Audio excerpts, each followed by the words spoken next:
Hello everybody, it's wonderful to be here and thank you so much for WCN for this opportunity to bring these stories from Mozambique to you. It's been an incredibly difficult year and I'm sure most of us feel like this lion, and in some ways there's this greater sense of community through a shared experience. But it's hard to give these presentations because I can't see your eyes and I can't feel your energy. But I'm not jet lagged and I don't have that guilt from being able to fly halfway across the world. And I hope we can create that sense of community that WCN is so well known for. In October, I always use this opportunity to think about what I've learned and what I want to take forward into the next year and what I want to share with you about my lessons in conservation and leadership during the previous year. I think that this has been a very good opportunity to get some perspective. This certainly has shown some of the cracks in conservation, like the overemphasis on tourism for the funding for conservation. But I think that there's some other problems with conservation that we need to deal with and we need to grapple with. What does success in conservation look like? Because conservation is not an individual endeavor. While I stand up here and present our stories from Niassa Lion Project, I am not Niassa Lion Project. It also doesn't have an end date. It is a marathon, not a sprint, and not a research project. These are organizations that are built to last a very long time and have large teams.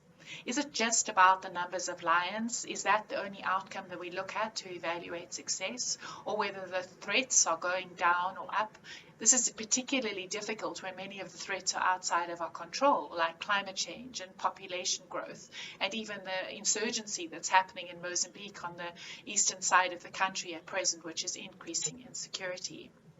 Wade Davis said that the measure of a society is not only what it does, but its aspirations. And I think that is very true of conservation. The end doesn't justify the means. The journey matters. This is particularly important when we work with communities, when we try and build trust so that we can get activities done. There's a lot of bad behavior in conservation that I think we need to start calling it out, and we need to do conservation differently. From the more extreme green colonialism and extrajudicial killings and human rights abuses to the more insidious racism and white privilege, with the leaders of many conservation organizations not allowing the nationals to move through into those decision-making positions.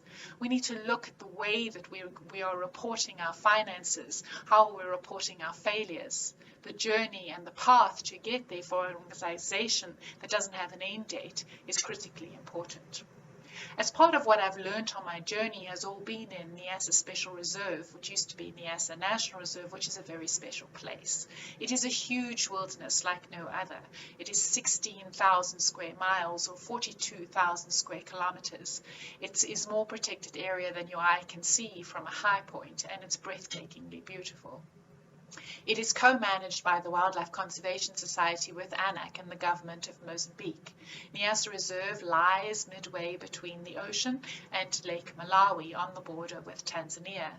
We have a mandate with the government to help them secure the large carnivores there, with a particular focus on lions. And that little yellow spot on the map that you can see is where we have our headquarters, our environmental center, and is a small concession that we manage with the community, and I'll tell you more about that later. Niassa is breathtakingly beautiful and breathtakingly fragile in equal measure. These granite inselbergs rise up above the Miombo woodlands, and there are these two beautiful African rivers, the Rovuma and the Legenda, that run through the Niassa Reserve and form the lifeblood of both people and wildlife. There are about 800 to 900 lions there, and it's one of the most significant lion populations left in Africa, since the population has declined to about 23,000 lions or less. There are only about 5 or 6 lion populations that can reach 1,000 lions, and this population has the potential to get to between 2,000 and 3,000.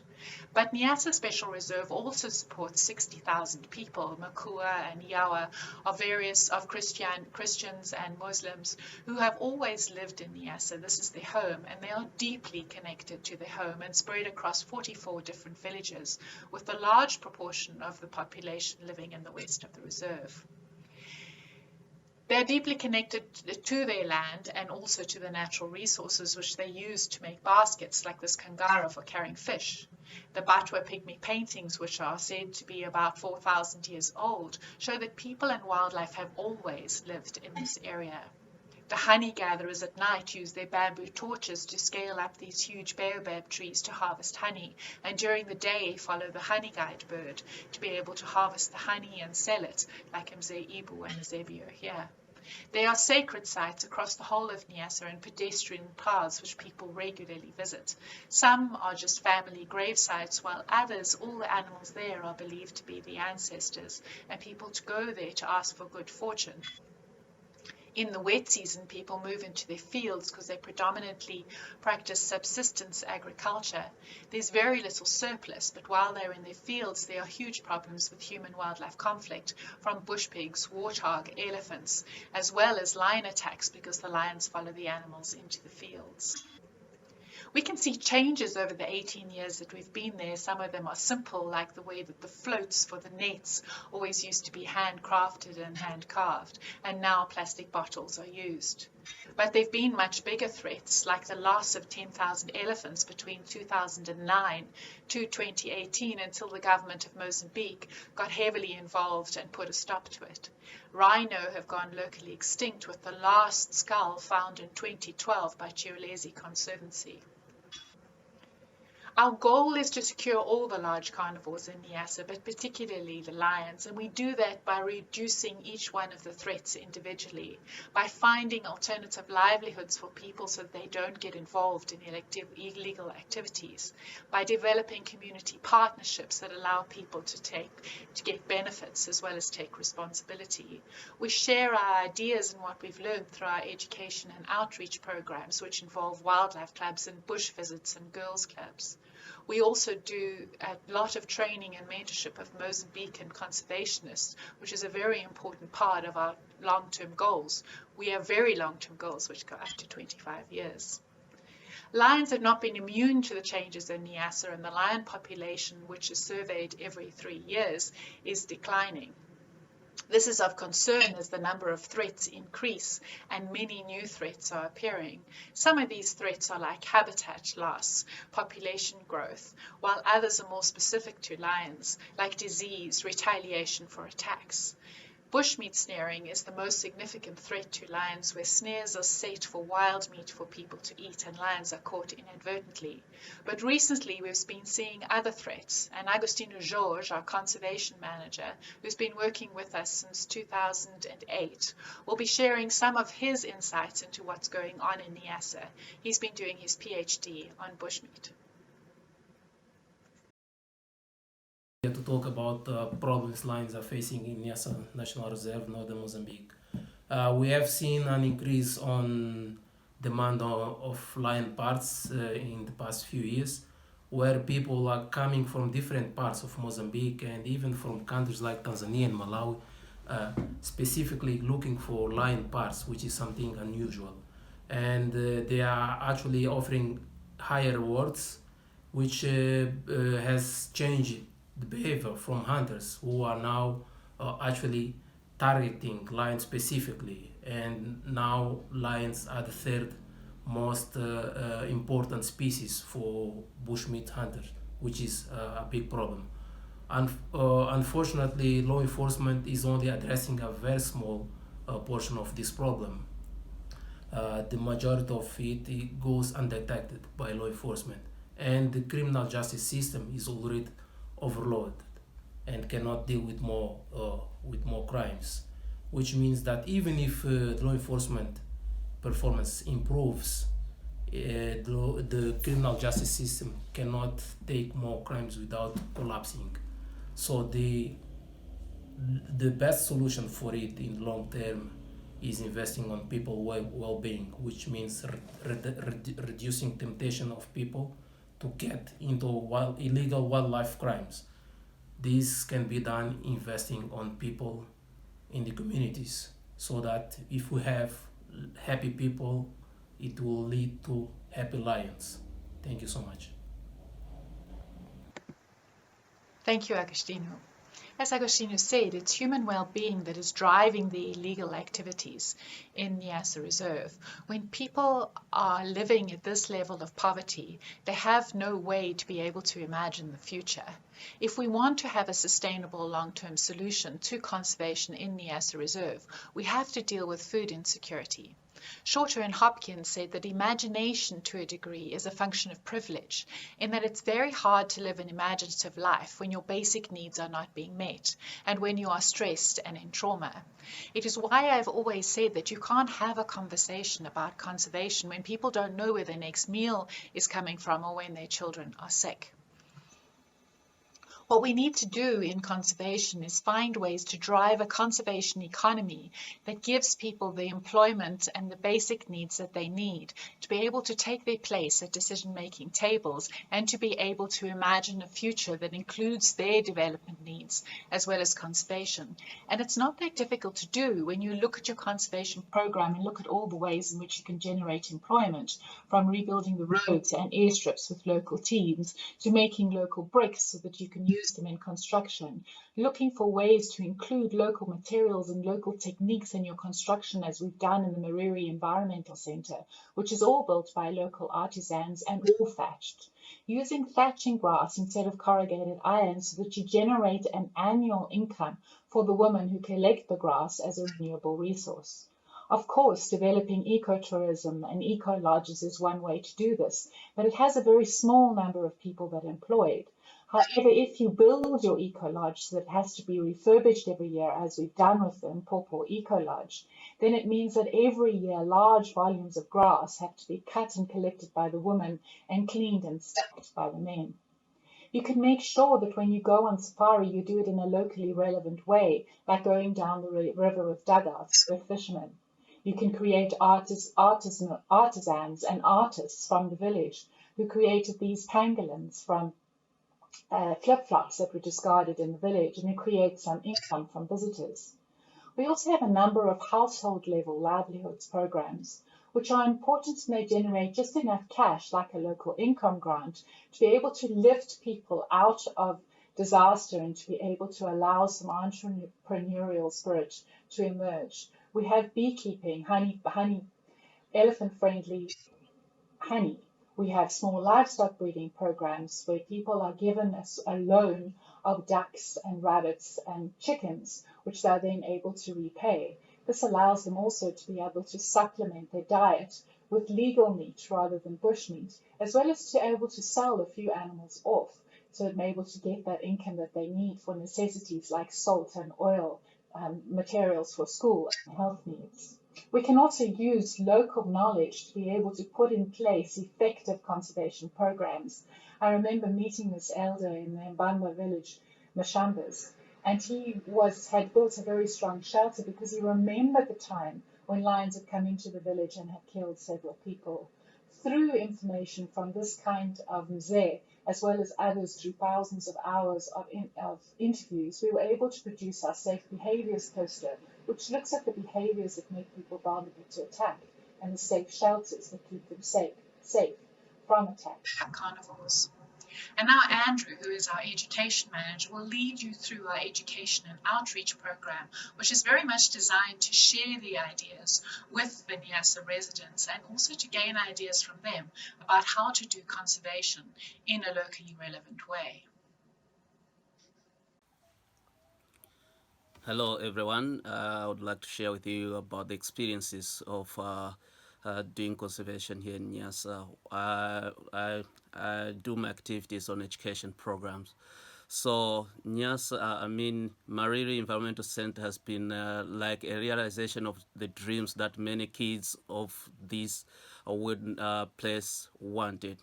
And it has been wonderful seeing kids here very happy when they go on game drive, seeing impalas, climbing Isabel, seeing wild dogs. So this makes a huge difference in the people's attitude towards wildlife. And we are very happy with this program. However, this year we did not manage to bring kids here in camp because of COVID-19, but we still shifted our programs working with people in villages, in natural environment, whereby everyone was free to express his views on healthy, his views on wildlife, and how we could do conservation together. So this has been very helpful. First, we worked on COVID-19, where we alerted people of Niassa Special Reserve about this pandemic and the measures of preventing it. So it was good. We reached about 7,192 individuals in different villages. And this has made a huge impact because up to now, we have not heard about any case, more especially here in Mekula. This is the heart of Niassa Special Reserve. And when we go out in the villages now, we can see people with tip-taps at the entrance of their houses, which shows that our campaign has a positive impact, and we have contributed on saving the lives of people living with wildlife here in Niassa Reserve. And we have also worked on wood fires, where we are telling people about the impact of lighting fire in the bush. And many people agreed, and this was a good experience to us, because we noticed that when we are talking of conservation, it's not about wildlife, it's about dealing with people, looking at people's need, looking at people's health, looking on what alternative ways that can make people live safely without doing illegal activities in these places. So when we are doing this campaign, we focused most on the resources that people get from this wilderness. I mean bamboo, I mean grass, I mean poles. So people agreed with our messages, and I'm sure that if we continue talking to people about the benefits they get from this place, that will make a huge impact in conservation. Thank you. Thank you, Andrew. Madiba said, I see no future in parks unless they address the need of communities as equal partners. And the next step to move on from our alternative livelihoods and education and outreach was to develop a conservation agreement with the community with roles and responsibilities. We managed through a contract with the Mozambican government a concession inside Niassa Special Reserve called L5 South. It is about 580 square kilometers, about 300 square miles. Inside the concession is a village of 2,000 people called Mbamba Village. In 2012, we set up a conservation agreement with Mbamba Village with roles and responsibilities and conservation performance payments with them. Last year, we were asked by the traditional leaders and the committee, the association that managed the fund, to make a local language film about the agreement so that people who are non-literate would understand it. The result is a short film called Shova Shova, Together It's Possible, which is available on YouTube. I don't have time to show it to you here, but just showing a small snippet of it of 3 minutes to show you what this kind of agreement might look like, and then we'll discuss some of the results. Just note that when they talk about Mariri, that is the Niassa Lion Project, and Papa Nkuli and Mama Nkuli are Keith and I.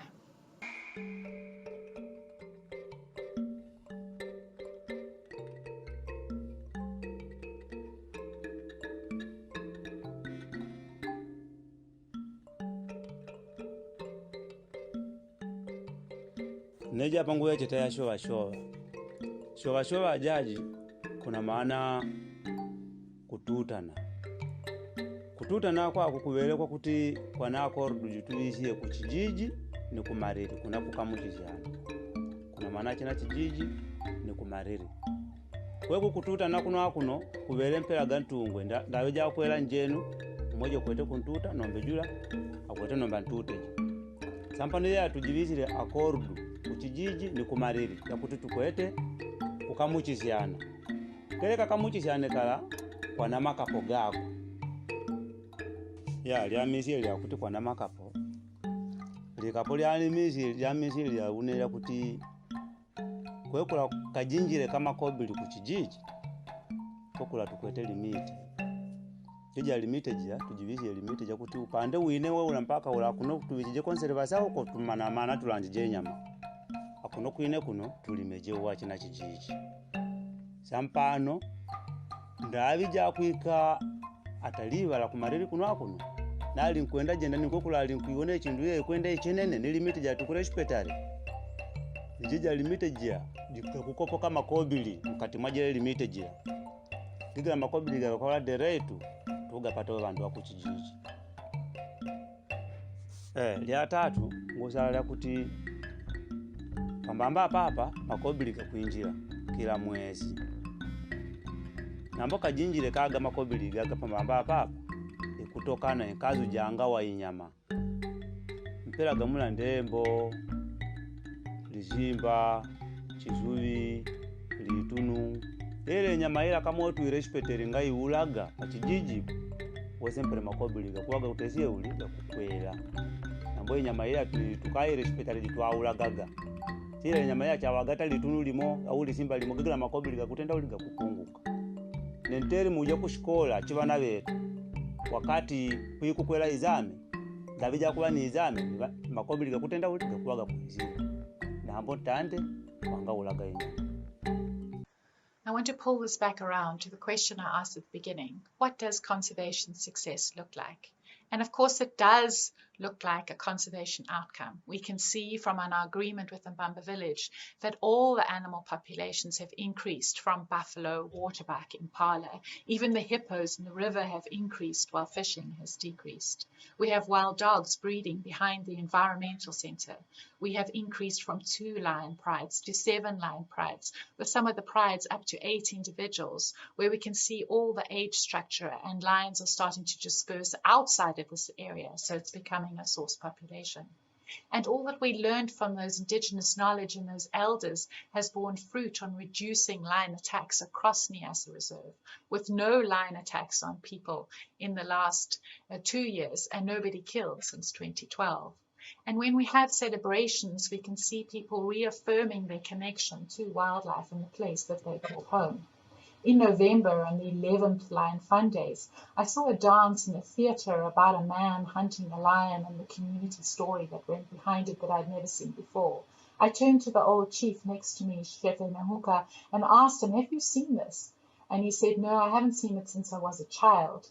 These children in Mbamba had never seen it before, and this is an example of what success looks like when you become deeply embedded in the community and allow these stories to resurface. It is also a success that during the COVID lockdown regulations, our work in 44 villages across Niassa Reserve continued unabated, because we were deeply embedded in these villages through the community guardians who are members of their village. They were able to continue with their work to reduce human-wildlife conflict and to help their communities with messages about poison and rabies without us being there to see them. Our team of permanent staff is 100 strong, with 250 seasonal staff, with more than 80% from the local communities who live inside Niassa Reserve. It has 7 different levels, and people can move through it as they gain skills and they gain confidence and responsibilities. We have a strong trust with each other, which allows us to be productive, because without trust, you can't make any decisions quickly and you become bureaucratic. There are moments when you can see that our community's trust is also increasing, where we can have moments like this, where the Shepherd de la Calidade showed us all how it was done to carry water on your head, and Keith and I were cheating mercilessly just to be able to get to the end of the race. Our team has very strong purpose, and they know what their values are. These have been worked out through a participatory way, where we, through storytelling and through in-person meetings through multiple languages. Respect for each other, for culture, for the environment. Shova shova, which means you pushed, I pushed. Communication, inclusion, opportunities to learn, and teamwork. Respect was so important to our team that we readapted our mission to reflect this value. Our mission is to conserve lions and other large carnivores by promoting coexistence, but also through a shared respect for people, their culture, wildlife, and environment. Ruth Bader Ginsburg said that real change, enduring change, happens one step at a time. And so my call to action for you is that we have to change the way conservation is being done. You need to hold conservation organizations to account. We need to stop the green colonialism. We need to make sure that conservation organizations are inclusive and diverse, that women are sitting at the decision-making tables, that local people can move through an organization into those decision-making positions. We need to be more collaborative, more compassionate, and we really need to do conservation differently, because the outcome matters, but so do the failures, and so does the road you take to get there, because the end doesn't justify the means. And we will never be successful at protecting lions in Africa if we don't take into account our journey to get there. Ethics is very important in this journey too. Thank you for your attention, and I look forward to moving forward on this journey with you. And thank you to all the people who keep us out there.